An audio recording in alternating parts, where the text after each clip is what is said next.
चेन्नई को चेपॉक में चुन चुन कर पीटा लखनऊ ने और 6 विकेट से लखनऊ सुपर जायंट्स ने चेन्नई के खिलाफ चेपॉक में अपने मैच को फतेह किया। हेलो, मैं हूं विनीत शर्मा और चेन्नई सुपर किंग्स को चेपॉक में हरा दिया है लखनऊ सुपर जायंट्स ने। बहुत ही शानदार ये मैच रहा और सबसे बड़ी बात की लखनऊ की टीम ने आकर चेपॉक में चेन्नई को हराया है, जो कि बहुत बड़ी बात अपने आप में है, क्योंकि 210 रन बनाए थे चेन्नई ने और 211 रनों का टारगेट था, जिसको लखनऊ सुपर जायंट्स ने 4 विकेट खोकर ही हासिल कर लिया। यानी 6 विकेट से ये मैच जीता उन्होंने। लेकिन जिस तरीके से लास्ट ओवर तक ये मैच गया, गजब का ये मैच हुआ। उसके बाद आगे बात बताएंगे आपको, आगे की पूरा मैच की समरी बताएंगे कि 6 बॉल में किस तरीके से 17 रन चाहिए थे और लास्ट ओवर में कितना ये पूरा थ्रिलर मैच था, कितना ये एक्साइटिंग मैच था। और शुरू से ही एक्साइटमेंट बनी हुई थी जिस तरीके से मैच की शुरुआत हुई। लेकिन आपको तारीफ करनी पड़ेगी लखनऊ की, जिस तरीके से लखनऊ ने इस मैच को जीता है और बैक टू बैक चेन्नई को लखनऊ ने मात दी है। यानी कि जब लखनऊ के होम ग्राउंड कान्हा स्टेडियम में मैच हुआ था, तब भी लखनऊ ने चेन्नई को पीटा था और वहीं अब जाकर चेन्नई के होम ग्राउंड यानी कि चेपॉक पर भी लखनऊ ने जीत हासिल करी है। तो जीत इतनी बड़ी इसलिए है कि चेपॉक पर सीएसके के खिलाफ सबसे बड़ी रन चेज है ये लखनऊ ने जो की है, और इसका आप पूरा क्रेडिट देंगे तो लखनऊ के मार्कस स्टॉयनिस ने जिस तरीके से बल्लेबाजी किया और जिस तरीके से उन्होंने पूरे थ्रू आउट द मैच पूरा खेला है, उन्होंने जबरदस्त किया है। 63 बॉलों में 124 रन मारे हैं स्टॉयनिस ने। लाजवाब शानदार बैटिंग की है मार्कस स्टॉयनिस की बल्लेबाजी को। मार्कस स्टॉयनिस की इनिंग को आप इस तरीके से समझिए कि 13 चौके उन्होंने लगाए और 6 छक्के उन्होंने जड़े हैं अपनी इस इनिंग में, और पूरा मैच जिताकर वो लास्ट बॉल तक लेके गए हैं। और जिस तरीके से लास्ट ओवर में उन्होंने 6 4 और ये सब लगाए हैं, कमाल की बल्लेबाजी उन्होंने की है। और जबकि मुस्तफिजुर उनके सामने बॉलिंग कर रहे थे और साथ में उनके कौन खेल रहे थे, दीपक हुड्डा खेल रहे थे, और उसी में उन्होंने कमाल की बल्लेबाजी करते हुए लखनऊ को 2 पॉइंट जरूर जिताए हैं। और आप अंदाजा इस बात से लगाइए कि 211 रन चेज कर रहे हैं लखनऊ सुपर जायंट्स, और वहीं पर ही जब स्टार्टिंग में जल्दी से विकेट गिर जाते हैं, लगभग 30 रनों के बाद 33 रनों पर 2 विकेट गिरे थे लखनऊ के, और प्रमोट किया गया टॉप ऑर्डर में मार्कस स्टॉयनिस को और बोला कि जाइए आज अपना गेम आप दिखाइए। बॉलिंग से तो आप दिखाते ही हैं, बॉलिंग भी आप शानदार करते ही हैं, आप बैटिंग भी करके दिखाइए। और मार्कस स्टॉयनिस आते हैं, स्टार्टिंग से वो एकदम बहुत आराम से तरीके से खेलना शुरू करते हैं और अपनी इनिंग को बिल्ड करना शुरू करते हैं। हालांकि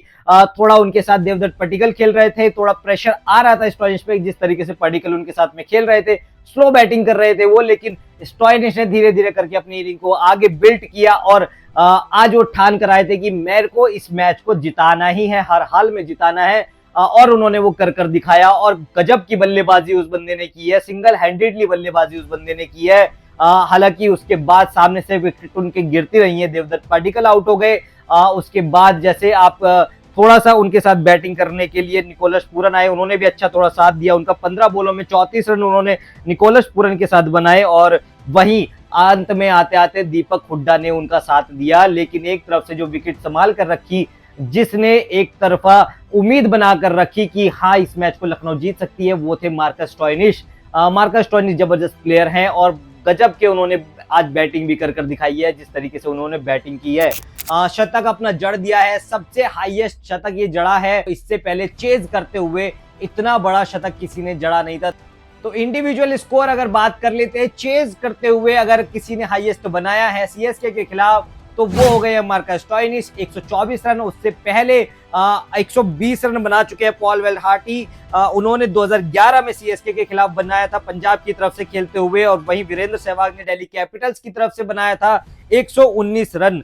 119 रन संजू सैमसन ने भी सीएसके के खिलाफ बनाए हैं साल 2021 में, और वहीं शेन वॉटसन ने भी बनाए हैं इंडिविजुअल स्कोर 117 रन। अगर बात करें सबसे बड़ा रन चेज करते हुए इंडिविजुअल स्कोर्स की, तो चेज करते हुए ये सब रिकॉर्ड्स हैं जो बड़े बड़े शतक लगे हैं, और इन सब में सबसे बड़ा शतक लगाया है मार्कस स्टॉयनिस ने सीएसके के खिलाफ, वो भी चेपॉक में, जहां बताया जाता है कि सीएसके का पूरा गढ़ है। आप सीएसके को वहां पर हराने के बारे में सोचना भी बहुत मुश्किल होता है, जिस तरीके से सीएसके अपने ग्राउंड पर इतनी बड़ी है, इतना बड़ा उनका सपोर्ट है। और खास करके जब महेंद्र सिंह धोनी और धोनी रिव्यू सिस्टम डीआरएस आपके साथ में होता है, तो गजब की होती है, लेकिन जिस तरीके से हरा दिया वो बहुत बड़ी बात है। और खासकर जब आप बैक टू बैक हराते हैं तो ये कहीं ना कहीं दूसरी टीम के माइंड में जरूर एक जो है आपकी तरफ थोड़ा सा डाउट क्रिएट करता है कि यार ये बहुत स्ट्रांग टीम है। और अब इस हार से बहुत बड़ा फर्क ये पड़ा है कि मुश्किल थोड़ा सा हो गया है सीएसके के लिए प्लेऑफ्स तक जाने के लिए। सीएसके 5वें नंबर पर है और 8 में से 4 मैच अपने वो हार चुकी है। उसके साथ ही लखनऊ ये मैच जीतकर टॉप 4 में एंट्री कर चुकी है। चौथे नंबर पर आ चुकी है लखनऊ। और कहीं ना कहीं मुश्किल इसलिए हो जाएगी सीएसके के लिए क्योंकि पहले पे राजस्थान, दूसरे पे केकेआर, तीसरे पे सनराइजर्स हैदराबाद और साथ ही में लखनऊ सुपर जायंट्स है। और वहीं पर ही अगर आप दावेदारी की अगर आप बात करेंगे, चारों टॉप टीमें जो है जद्दोजहद पूरी लगा रही हैं। और मुझे लगता है कि उसके बाद जो साथ में जीटी है यानी गुजरात टाइटंस है, उनके भी 8 में से 4 मैचेस वो हारे हैं और 4 जीते हैं। तो क्लैश है 5वें नंबर के लिए, लेकिन उससे ज्यादा जद्दोजहद की लगी लड़ाई वो चौथे नंबर के लिए है। तो चैपॉक पर सबसे बड़ा रन चेज किस किस टीम ने किया है वो मैं आपको एक बारी बता देता हूं। उसमें सबसे पहले तो नंबर लखनऊ सुपर जायंट्स का है ही। उसके बाद अगर बात करें तो आरसीबी के खिलाफ सीएसके ने 206 रन बनाए थे चैपॉक पर ही अपने होम ग्राउंड पर चेज करते हुए। और उसके अलावा सीएसके ने एक बार केकेआर के खिलाफ 203 रन चेज किए थे। और वहीं पंजाब सुपर किंग्स ने एक बार चेज किए थे सीएसके के खिलाफ चैपॉक पर 201 रन। साल 2023 था वो। तो ये पूरी कहानी रही लखनऊ सुपर जायंट्स की तरफ से, लेकिन सीएसके की तरफ से भी शानदार बल्लेबाजी हुई। ऋतुराज गायकवाड़ गजब शानदार, बहुत अच्छी इन्होंने परफॉर्मेंस करी है। 60 बॉलों में 108 रन ऋतुराज गायकवाड़ ने लगाए, वहीं 3 छक्के और 12 चौके अपनी पूरी इनिंग में उन्होंने लगाए हैं। हालांकि दूसरे किसी ने बड़ा साथ दिया नहीं लास्ट में आते हुए। शिवम दुबे ने जिस तरीके से साथ दिया है वो गजब दिया था। आप इस बात से इत्तेफाक रखिए कि ये खिलाड़ी बहुत ही बड़ा और बहुत इंपॉर्टेंट टीम इंडिया के लिए आगे चलकर होने वाला। शिवम दुबे ने गजब के प्लेयर हैं, गजब की परफॉर्मेंस की। इन्होंने 27 बॉलों में 66 रन लगाए हैं, जिसमें 7 छक्के और 3 चौके लगाए हैं इस प्लेयर ने। और जिस तरीके से थ्रू आउट द सीजन ये परफॉर्म कर रहे हैं आईपीएल में, भाई अपनी जगह पक्की करते हुए नजर आ रहे हैं वर्ल्ड कप के लिए। और गजब की बैटिंग कर रहे हैं। लॉयड ऑर्डर में आके इस तरह की बैटिंग करना आपको कहीं ना कहीं और पुख्ता करता है टीम इंडिया के लिए। और जिस तरीके से पूरी आपकी फॉर्म चल रही है वह माशाल्लाह चल रही है। और उसके साथ ही ऋतुराज गायकवाड़ ने तो 108 रन बनाए ही हैं, लेकिन वहीं डेरिल मिचेल 11 रन पर आउट हो गए, अजिंक्य रहाणे 1 बना पाए। लेकिन सबसे ज्यादा फैंस के नजरिए से अगर आप देखें तो महेंद्र सिंह धोनी आए थे खेलने के लिए, उतरे थे खेलने के लिए, लेकिन कब, जब 2 गेंद बच रही थी। मतलब 19 ओवर 4 गेंद पर उनका नंबर आया और उसमें भी वो एक ही गेंद खेल पाए। लेकिन वो माही है तो उन्होंने मार कर दिखा दिया। एक गेंद पर उन्होंने मारे 4 रन, मतलब यानी कि चौका उन्होंने मारा और फिनिश किया अपने स्टाइल में। वहीं पर ही 210 रन पूरे बोर्ड पर लगा दिए सीएसके ने। लेकिन ऋतुराज गायकवाड़ परफॉर्म, भाई साहब आप जबरदस्त आपने किया है। और कैप्टनसी तो आपने लाजवाब की ही है पूरे सीजन की अगर बात करें। हाँ ये है कि कुछ मैच सीएसके हारी है तो कुछ जीती भी है। और अगर उनके रिकॉर्ड्स की अगर आप बात कर ले ऋतुराज के रिकॉर्ड की, तो ऋतुराज गायकवाड़ ने जिस तरीके से शतक लगाया, तीसरे नंबर के प्लेयर हो गए हैं जो सबसे ज्यादा शतक लगा चुके हैं सीएसके की तरफ से। पहले नंबर पर मुरली विजय है, 2 शतक उन्होंने लगाए हैं। उसके बाद शेन वॉटसन ने 2 शतक लगाए हैं। और वही ऋतुराज गायकवाड़ भी 3 शतक लगा चुके हैं सीएसके के लिए। और वहीं माइकल हसी ने 1 लगाया, सुरेश रैना ने 1, ब्रेंडन मैकलम ने 1 और अंबती रायडू ने 1।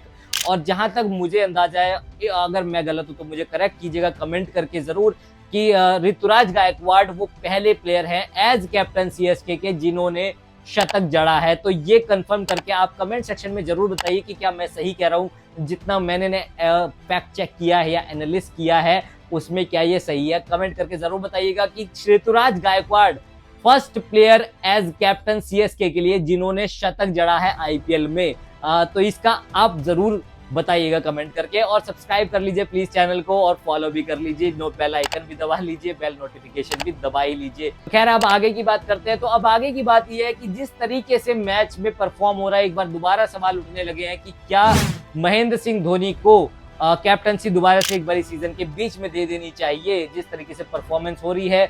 क्योंकि हमने देखा है कि CSK back to back matches हार रही है, जिस तरीके से परफॉर्म करते हैं इस तरीके से हुआ नहीं है। हालांकि कुछ गलतियां और कुछ डाउट क्वेश्चंस उठ रहे हैं एम्पायरिंग को लेकर भी, वो दूसरे साइड है, लेकिन परफॉर्मेंस के नजरिए से या फिर कहें मैच की प्लानिंग के नजरिए से अगर हम बात कर ले सीएसके के लिए तो थोड़ा सा मुश्किल जरूर हो गया है, क्योंकि टूर्नामेंट अपने अब आखिर में यानी हाफ में आ गया है और यहाँ से जो सिचुएशन है सबके लिए टाइट होती चली जाएगी। लगभग सब टीमें अपने 7-7 8-8 मैच खेल ही चुकी हैं, तो बहुत टाइट होने वाली आगे की सिचुएशन। तो क्या एमएस धोनी को कैप्टन बनाते हुए इस बीच में सीजन में आगे देख सकती है क्या चेन्नई? इस तरीके की थोड़ा आपको लगता है कि बदलाव होना चाहिए? कमेंट करके आप इस बारे में जरूर अपनी राय जरूर दीजिएगा। तो अब बात कर लेते हैं आज के मैच की। Delhi Capitals versus Gujarat Titans का ये मुकाबला बड़ा मुकाबला है दोनों टीमों के लिए, और वहीं होने वाला है दिल्ली के home ground Arun Jaitley stadium में।